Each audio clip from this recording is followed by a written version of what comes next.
Single phase motor की पूरी जानकारी कम टाइम के अंदर सिंगल फेज मोटर का अध्ययन करेंगे। सिंगल फेज सप्लाई प्रदान करने से संबद्ध चुंबकीय क्षेत्र का निर्माण होता है। प्लस सेटिंग प्रकार का चुंबकीय क्षेत्र होने के कारण मोटर सेल्फ स्टार्ट नहीं होती है। टू फेज या अधिक सप्लाई देने पर घूर्णीय चुंबकीय क्षेत्र बनता है जिससे मोटर सेल्फ स्टार्ट होती है। टू फेज या जिससे अधिक फेज होते हैं उसमें घूर्णीय चुंबकीय क्षेत्र बनता है जिससे मोटर सेल्फ स्टार्ट होती है।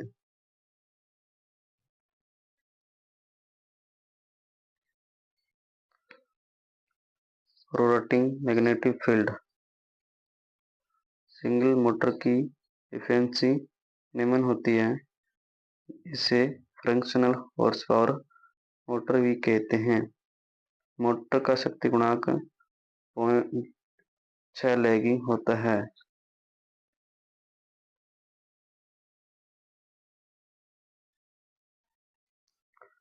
फेज विभक्त मोटर जिसे हम स्प्लिट फेज मोटर कहते हैं या resistance start induction run motor भी कहते हैं। इसमें rotor squirrel cage induction rotor होता है। ऐसी सप्लाई देंगे सहायक वाइंडिंग मुख्य वाइंडिंग।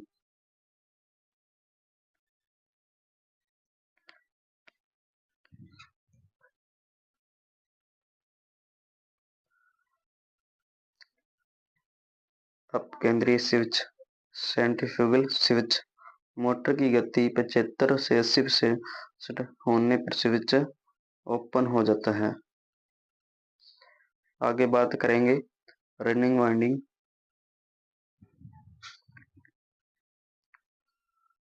रनिंग वाइंडिंग में मोटे तार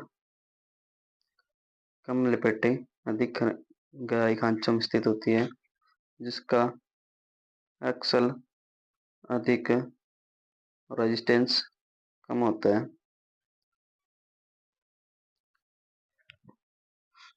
और स्टार्टिंग वाइंडिंग में पतला तार अधिक लपेटे कम गहराई खांचों में अधिक स्थित होती है जिसका एक्सल कम रेजिस्टेंस अधिक।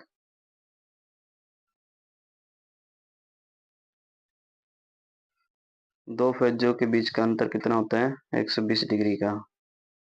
और सिंगल फेज की बात करें 90 डिग्री का अंतर होगा।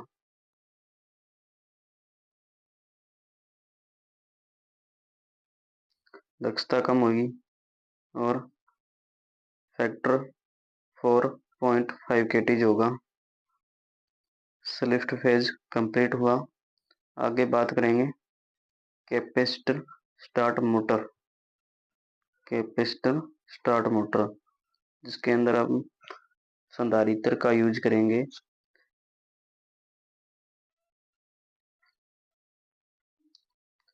ये होगी मेन वाइंडिंग जिसके अंदर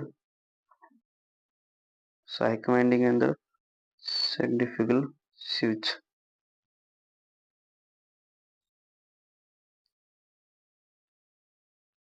ये कैपेसिटर यूज होगा यहाँ। सहायक वाइंडिंग जो इलेक्ट्रोलाइट कैपेसिटर होगा ना जो 160 माइक्रोफेड से 120 माइक्रोफेड तक होता है। मुख्य वाइंडिंग हो गया केंद्रीय स्विच यहाँ होगा।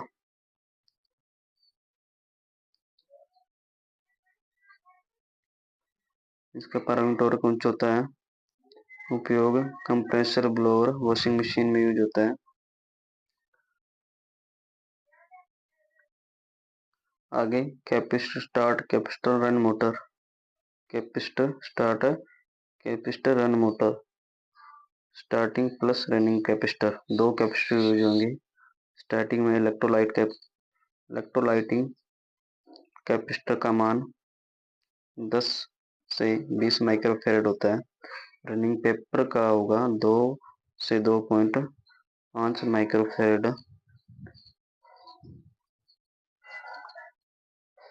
रनिंग के समय 75% तक लोड परिवर्तन से करती है ये। इसका use AC refrigerator water cooler के अंदर यूज करेंगे। इसका प्रारंभिक टॉर्क प्लस रनिंग टॉर्क दोनों आवश्यक होते हैं। प्रारंभिक टॉर्क रनिंग टॉर्क से 1.5 से 2.5 गुना तक होता है। दक्षता उच्च होगी। लोड परिवर्तन को समायोजित करती है ये मोटर। आगे का बात करेंगे स्थायी capacitor motor, permanent capacitor motor. केवल रनिंग कैपेसिटर होगा।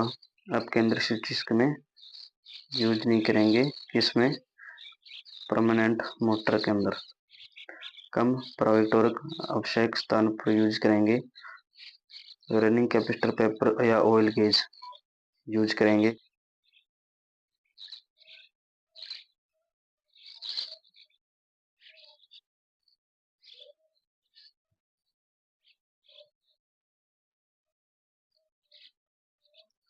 यूज करेंगे सीलिंग फैन, टेबल फैन।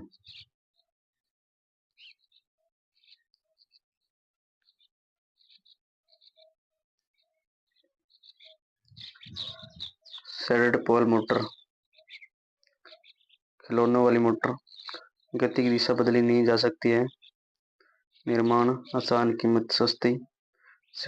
इसमें जो रोटर होगा ना, वो रोटर स्क्विरल केज रोटर होगा। क्षमता होगी 3 वाट से 125 वाट होगी। दक्षता 5 से 35%। इफेक्ट एमसीक्यू है जो एग्जाम के अंदर पूछे जाते हैं। शक्ति गुणक 0.3 से 0.4।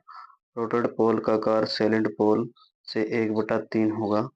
जिसका ये पोल है ना, इस तरीके से इसका 1/3 होंगे। रोटर पोल सैलेंट पोल का यूज करेंगे खिलौनों में, हेयर ड्राई में, घड़ी में, हिस्टेरिस मोटर। और हिस्टेरिस का यूज अलग से होगा, बाकी इसमें होगा।